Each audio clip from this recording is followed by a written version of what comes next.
Hi, my name is Nacho, welcome back to the channel. And the Rings of Power, the show that burned half their budget and a warehouse in season 1, released their final trailer, and they are already copywriting YouTubers who comment about it. Always a sign of confidence from creators who are proud of what they made.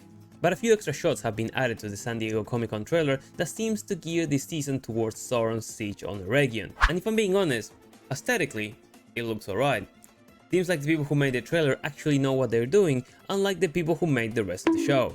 However, that doesn't change the fact that this is The Rings of Power, the show that made me sit through 15 minutes of the most annoying farewell for the most uninteresting, hypocritical, and inconsequential characters ever created, a show that bullied one of their actresses out of the season and potentially acting altogether because she just happens to be an activist of a country and a gender that's fighting against the Islamic regime, in a time where the accepted agenda is to support a country that's 98% ruled by the Islamic regime. Oh, and they also killed a horse.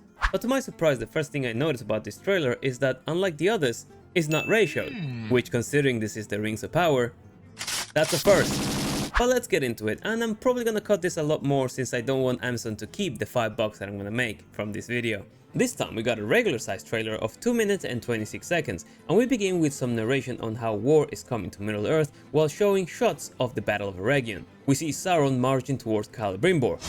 Man, I made a calculated risk. But fuck me, I'm bad at math. Our armies cannot defeat him. I thought they said Sauron didn't need armies.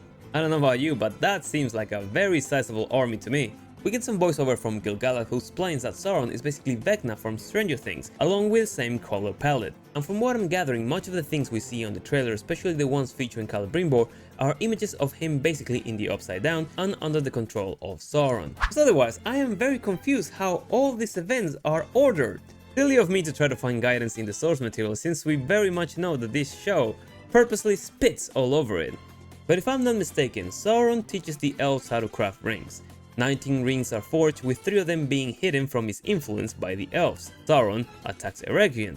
Celebrimbor fights trying to repel him. Celebrimbor ends up as a shish kebab. Elrond, ordered by Gil-galad, shows up with an army, but he's unable to defeat him because he's too late, so he retreats to Rivendell. This of course is now scrambled beyond recognition, and Celebrimbor is no longer fighting against Sauron. Instead, he is crying like a baby. Elrond actually shows up in time. Don Lemonless fights the Dragon Killer Troll, who they decided to make an entire playlist dedicated to him. Sure, your money, man. Both these characters are incredibly irrelevant, so from this trailer alone, I am more confused on what the hell is going on. Fear these rings. In Sauron's hands, they could work an evil beyond reckoning. I am wondering how far off the source material these people are willing to go. I'm gonna say pretty far. Because we hear more narration about how fearful people should be about these rings, and we immediately cut to the dwarves. The thing is, the dwarves were tough enough to resist Sauron's influence, thus they were not affected or turned evil by the rings. This very much annoyed him, so he made extra efforts to make the dwarves' lives as complicated as possible. What the rings did to the dwarves was enhance their greed, which led to them digging too deep and being slaughtered by the Balrog. At least in Durin's case. So if they make them evil in this season, they are full of shit. Eregion must not fall. Eregion did fall, and you weren't meant to be there to save it. Neither does Gil-galad. What the fuck? Oh my god. That's going on a thumbnail. Also, comment down below, but didn't Khazad-dûm supposed to fall long after Eregion did? Sooner or later, Sauron's eye bores a hole. He's definitely boring one in Celebrimbor, I'll tell you that. Sauron is my enemy as much as yours. I can help you destroy him. This is my favorite part of the trailer, and I'm saying this with the utmost sarcasm, because if I'm getting this right, they are alluding that Galadriel, a highborn amongst the elves, will be teaming up with Adar, a dude that technically shouldn't exist, and if he did, he will be a subordinate to Sauron, and together they will join forces to defeat Sauron with the help of the orcs, who, if you remember correctly, were created by Morgoth, by torturing and corrupting elves to the point where they were no longer recognizable and filled with hatred. So a queen of the elves is teaming up with them. That's funny. That's funny. And before you say, But Nacho, these are not orcs, they are Uruks. Uruks means orc folk. They are the same thing. Yep, the Balrog's still here, in case you didn't see it from all the previous trailers.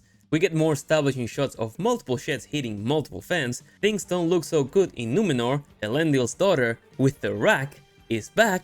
Hell yeah! You think it was only you who put yourself in my power? Galadriel.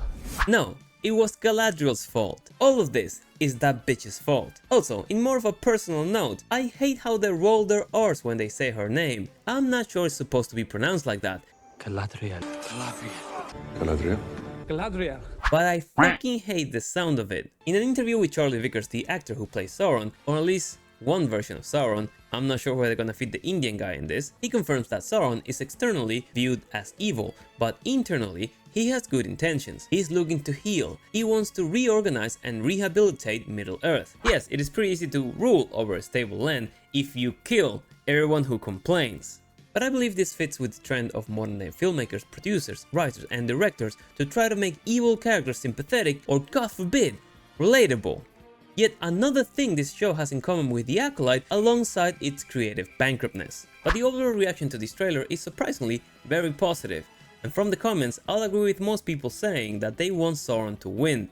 And that is because I want to see a large majority of these characters fucking killed. However, the other thing I noticed is that this trailer has almost 5 million views and only 28k likes, which means a lot of people don't care to even drop a like or a dislike. To give you some perspective, the trailer for Kraven the Hunter also dropped a few days ago and has half the number of views but 4 times the number of likes and comments. One thing that's certain is that this show did enough damage to its own reputation with only one season for anyone to even care about a second one.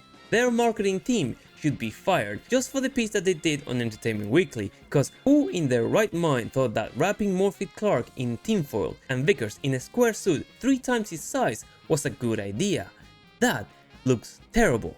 Don't even get me started on the rest. Even if they make the most epic second season, focusing on the main characters while discarding the quote-unquote fat from the story, with great music, enough stakes, and good enough fight choreography, which is a stretch considering who's making this, that probably still won't be enough to make anyone forget how shit the first season was. Forget about hate watchers, there's now no watchers.